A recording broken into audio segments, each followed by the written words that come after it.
Today I feel fat. I've never felt like I had the body of my dreams, so I'm gonna spend 100 hours without eating anything to see what happens to my body and mind. Right now it's Tuesday at 11 p.m. This will literally be my last meal until Sunday morning. I already have an idea about what's gonna happen to me, and it's not at all what you might expect, so if you're gonna try this, please watch the video to the end first.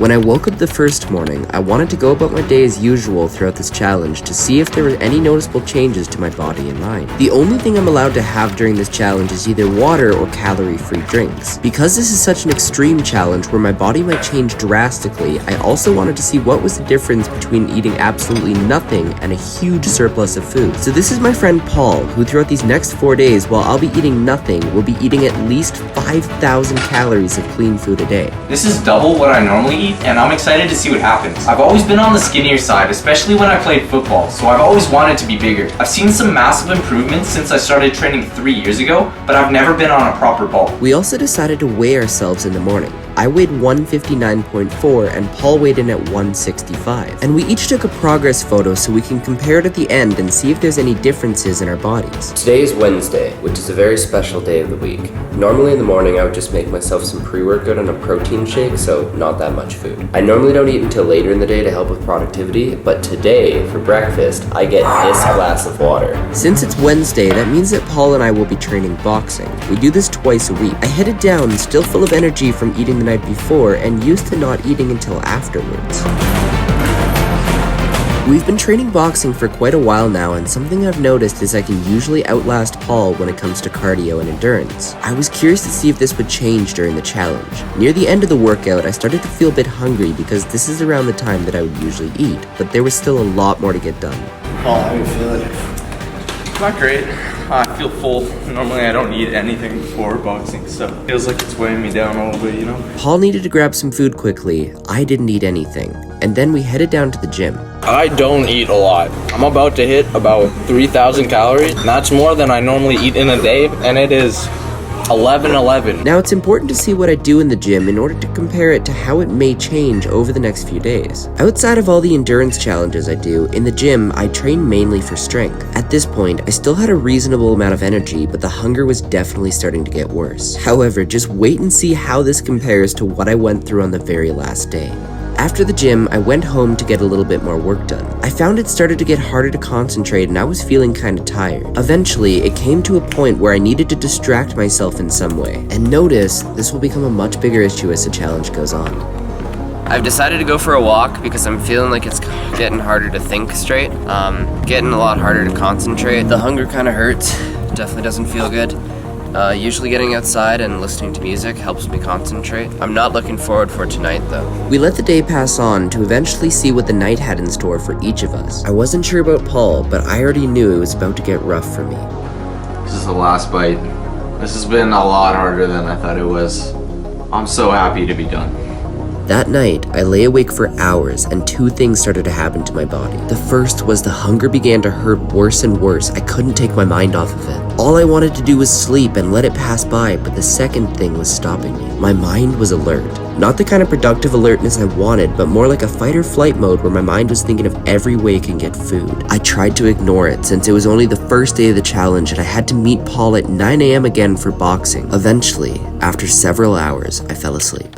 When I woke up the next morning, I was surprisingly energized. I looked in the mirror to see if there were any noticeable changes, and unless my mind was playing tricks on me, there was. I weighed myself and headed downstairs for breakfast. Now here's the thing, I've tried this challenge before, so I somewhat know what to expect throughout it. However, one thing that'll happen is I will actually lose my ability to think significantly, meaning it's quite difficult to remember how the previous time went. So I wanted to document it this time a lot more in detail. But since I have done this before, I prepared something that I knew would help me get through it just a bit. Now what I'm putting in this water are some STORM Electrolytes to help keep me hydrated and get a few essential minerals in. So I'm gonna bring this around with me for the rest of the challenge and to boxing. Now full disclosure, STORM is my company. I made this product, but it will be really helpful for this challenge and I genuinely just use it regularly. But if you'd like to check it out though, the link will be in the description. Right now it's Thursday at 9 a.m. It's been almost 36 hours into this challenge, and I'm surprisingly energized. I really expected that I'd feel like super weak right now, but I feel good. I feel ready to move, so let's see how I do during boxing. During boxing, I couldn't throw any punches as hard or move as fast as the day before. On top of that, I was burning out significantly faster. I was definitely feeling weaker, but here's the weird thing. I didn't really feel hungry. It was as if I could eat if there was food put in front of me, but I felt like I didn't need to. However, meanwhile, Paul seemed to be feeling way more energized. He was hitting way harder and outlasting me. Eventually, we finished up training and headed down to the gym to see if there were any differences there. I noticed a similar pattern. Paul seemed to be filled with energy, and while I still had enough to keep going, I noticed the first symptom of the weird side effect of this challenge. I felt a little sad for no apparent reason. I brushed it off and finished up the workout. I needed to work on another project today, so I drove down to visit a friend who was helping me create it. When I first showed up, I felt ready to work, but I very quickly found myself getting distracted, feeling tired, and struggling to concentrate. Truthfully, all I really wanted to do was sleep. It wasn't even like I was starving anymore. All I wanted to do was close my eyes and lie down. But I knew I had to stay true to this challenge because I wanted the body of my dreams and to prove to myself that I can stick to the things I tell myself. I finished working earlier and eventually headed home to get some sleep.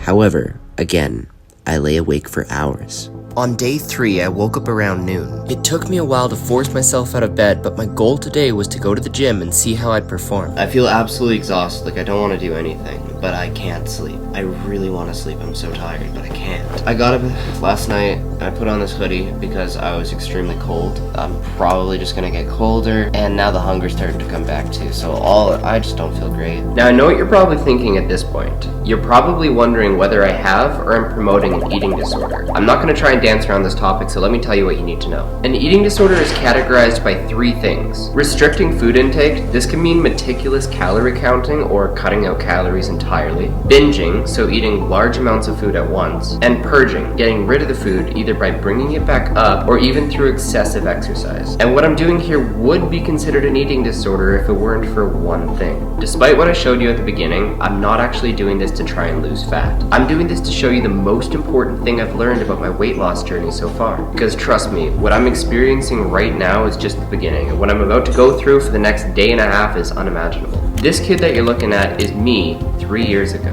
I wasn't obese, but I was overweight, I felt terrible, and I struggled to run up a flight of stairs without losing my breath. I wanted to fix it, but I didn't know how. So I just started trying things to see how I would change and how it would make me feel. The first time I tried fasting, I went without food for 7 days straight, and it was probably the most interesting experience I've ever been through in my life. It took off a ton of fat, which I was happy about at the time, but you're about to see what else I learned and all the other side effects that came with it. Oh my god.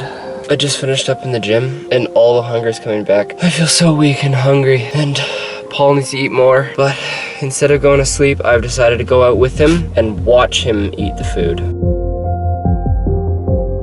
The third day was rough for me. I was struggling to do any sort of activity or work. For most of the day, I found myself sleeping, lying down, going for a walk, or looking at myself in the mirror. Each time I looked at myself, I had a different feeling. Sometimes I felt good, seeing my body change, but sometimes I would look in the mirror and pick apart those small details and feel frustrated because I wanted to improve. I thought about whether putting this much strain on my body over a short period of time is even worth it in order to get the results that I wanted. The truth is, going 100 hours without eating anything will make you lose a lot of fat over a short period of time. There isn't any natural weight loss tactic that can even come close to comparing. The problem is, it isn't sustainable for a long time, and along with the fat, you lose a ton of muscle and strength, which is way harder to regain in the long run. On top of that, it isn't the solution to the body dysmorphia, which is the other half of the problem itself. I found myself contemplating if this were worth it, or if I should have just done it slow and consistently, and I wondered how Paul was doing in comparison. I've kind of been lacking today, so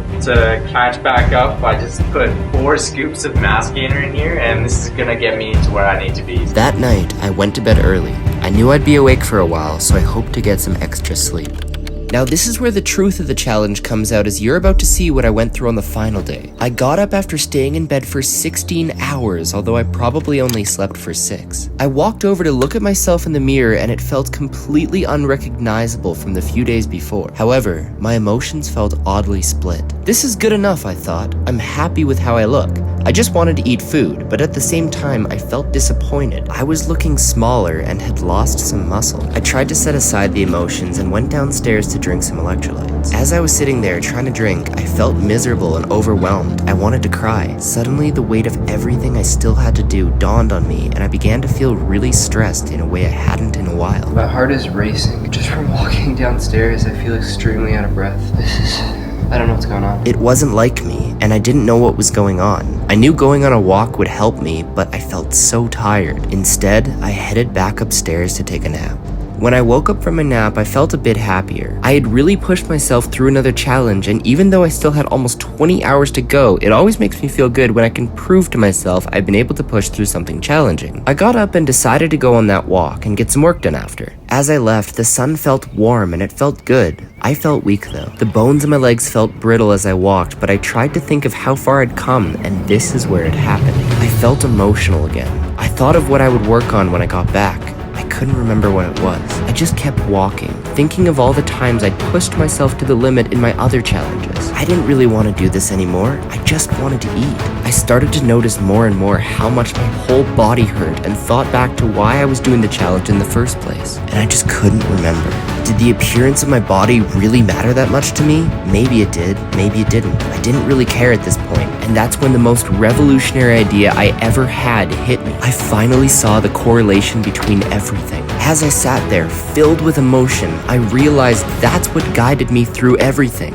The emotion. What I felt in the moment, filled with so many emotions like sadness, stress, and confusion. I suddenly couldn't remember any other time where I felt calm. I felt like I was depressed, exhausted, like I couldn't escape, but those emotions weren't me. They felt like they'd never go away, like suddenly I'd lived with that forever and this is how it always would be. But in the back of my mind, I knew that once this challenge ended, these emotions would pass. And it made me think of all the times I would look in the mirror not liking the person that stood there looking back at me, forgetting about all the times I would look in the mirror and be proud. All the times I felt bad about myself. It took this to realize that those feelings were temporary and didn't really matter anyways. And at this moment, I knew this challenge wouldn't make me feel good for the rest of my life. There will still be times where I will feel disappointed, and that's normal. It's just about putting it aside and moving forwards, understanding that the good times will come again. And with that, I knew I needed to get to the end of this challenge, trying to acknowledge the emotions that I felt without letting them control my actions. But before I can finally break this challenge, which can be super dangerous if done wrong, that Saturday night I headed down to hang out with a few good friends. And in that moment, aside from feeling exhausted, starving, and emotional, I also felt grateful to be able to spend time doing things I enjoyed with people I cared about. I had trouble sleeping that night again, but I knew it wouldn't last forever. When I woke up on the final day, I was excited to break the fast after not eating for 108 hours. However, I knew it could be dangerous. What? No way. 146, bro. Dude, that's down like 13 pounds. There's no way.